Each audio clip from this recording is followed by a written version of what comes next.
Hey there, this is Derek from Pacific Coast Auto in Japan, and this is a Subaru Forester STI. This is the first year that the Forester got an STI version of it.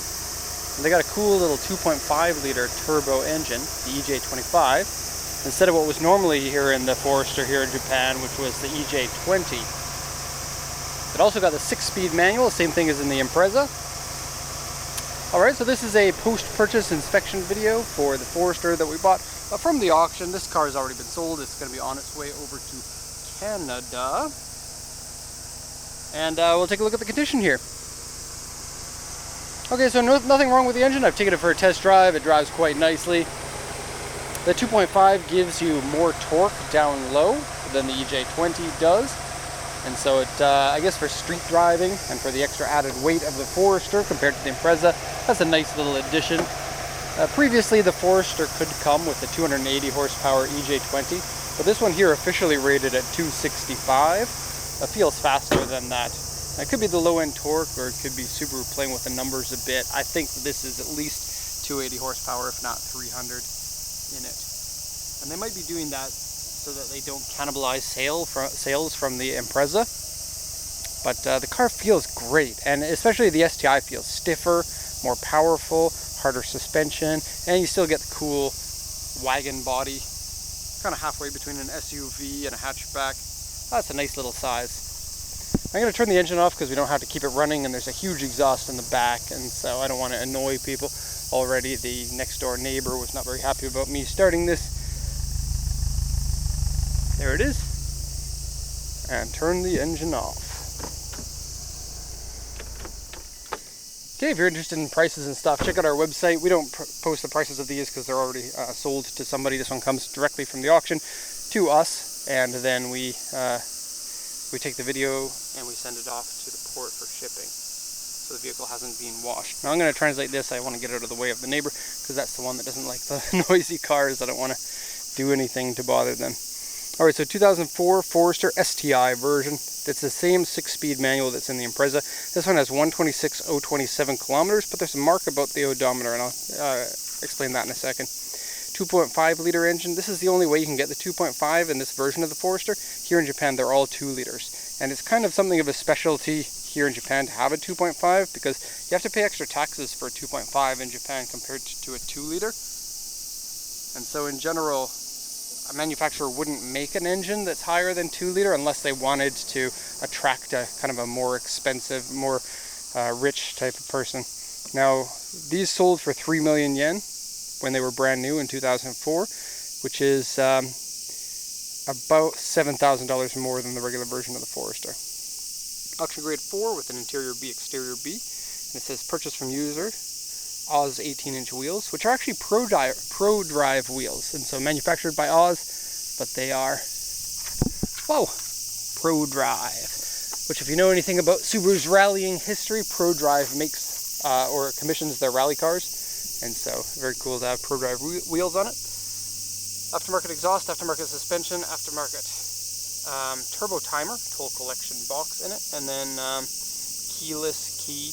And here's about the mileage. When the mileage was at 19,852 kilometers, the odometer was changed here in Japan. At the moment, you can see it's 106,252 on there. And so the odometer here is about 20,000 kilometers lower than the actual history papers. You do have to watch out for this because this is how some of the dealers are cheating on you. It says 126 here. We know it's 126, but it's so easy for someone to buy the car and then sell it, claiming that it's 100,000 kilometers. And this one here, only 20,000 kilometer difference, but it could be 50,000, it could be 100,000. You'd never really know. And so do be careful. Make sure you're checking for your auction sheets. This is from every car in Japan will have an auction sheet. Okay, so windshield rocker chip, interior wear and dirty. And then it says the mileage thing. Watch out for your mileage here. They're officially selling this as a mileage unknown car. And the reason for that is because even though there's a history paper and it lines up to the VIN, there's no proof that this wasn't changed twice. Now, it's pretty rare that something like this car would have an odometer changed twice, but we don't really know, so that's why they're marking that. Looking at the body here, really no problems on it anywhere. It has A2 scratches here, A1 scratches here.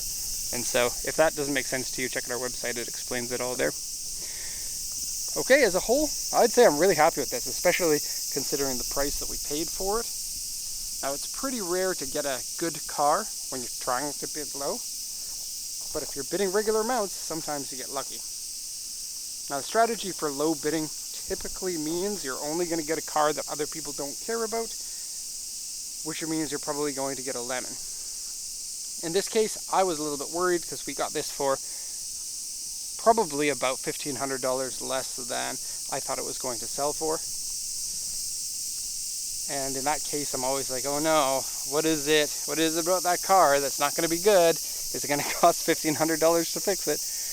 But no, everything looks pretty good. Of course, it has some things here or there, being a 15-year-old car, like, for example, the headlights are a little bit cloudy, but yeah, very, very small inconvenience. Has the STI fog light covers here with the air intakes. Now, the one on this side isn't a real air intake, but the one on this side is. But I don't know why it goes there. I don't know what's over there.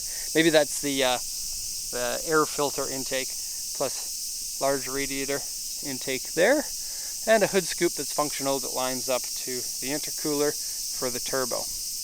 And yeah, once again, drives so nice. Now, front bumper is a little bit faded. You can probably like ceramic coat that. You can see down here some rock chips that have been painted, a scuff over there. Side panels on both sides have a number of small dents. Have a look as we go down here. So you can probably see them in like this area here. That's quite common on Subarus, and so do mind that. I think the looks of this generation are quite good, especially like the sound and the look of this STI version with the 6-speed manual, giving you your shorter gear ratios. Like, a car like this is going to be faster than the non-GTR version of the Skyline. And that's kind of funny in a car that, you know, looks like a car that your aunt might drive. Except for the sweet Oz wheels. So having a quick look in the back. Oh, and pink STI badge, of course. About the same amount of space in here as the Legacy. I guess the Legacy and the Forester are pretty similar. Styling-wise and ground clearance-wise are really the only differences. In fact, the Legacy might even have a little bit more room in the back, to be honest. You can hear the cicada bugs. It's crazy. Clean and nice in here. Decent amount of room for a vehicle of this size. These are only like 1,300 kilograms, which for a car of this size is quite nice. Power things for your power goodness. I love how simple Subarus are of this generation. I think nowadays they're still pretty simple, but during this time is kind of like they put the money where it matters. The seats are good, the steering wheel's good. Steering ratio on this, I think, has been tightened over the regular Forester. I think they use the Impreza steering, like, I don't remember what it's called, steering gears? I don't know. 106, 252 shows there, 3 sample gauges. Got a place to put your things in there, place to put your sunglasses and your sunglasses. That's aftermarket. Cup holder. Same cup holder they've had for a long time. And then this area here has like the rubber has kind of damaged, and so that might need to be refinished, but the shift knob looks all nice, and 6 gears, and it's really short too. And then pull up here to get it into reverse. This is all good. Cup holder here, place for your things, and another cigarette lighter adapter in there. What is this? 2 airbags? Looks like it. And the seats are nice. They're like Impreza seats. A little bit less supportive, but still kind of a sporty seat with a similar design. I quite like them. Okay, and roof racks. The roof racks are in the body style, and so you kind of have to use them with Subaru optional pieces, but this one's going to Canada where there are a lot of Subarus, and so finding something like that isn't going to be too hard if you really wanted to. It came with a bunch of other parts over here. I'll get into these in a different video. But that is your Japanese license plate. The Subaru STI. I think maybe the first one on the channel, actually. So kind of cool there. There you have it. Any questions, you know what to do. Just check us out on the website too if you have any questions about like how the service works or whatnot. But that's going to be it. Thanks for watching, everyone, and have a nice day.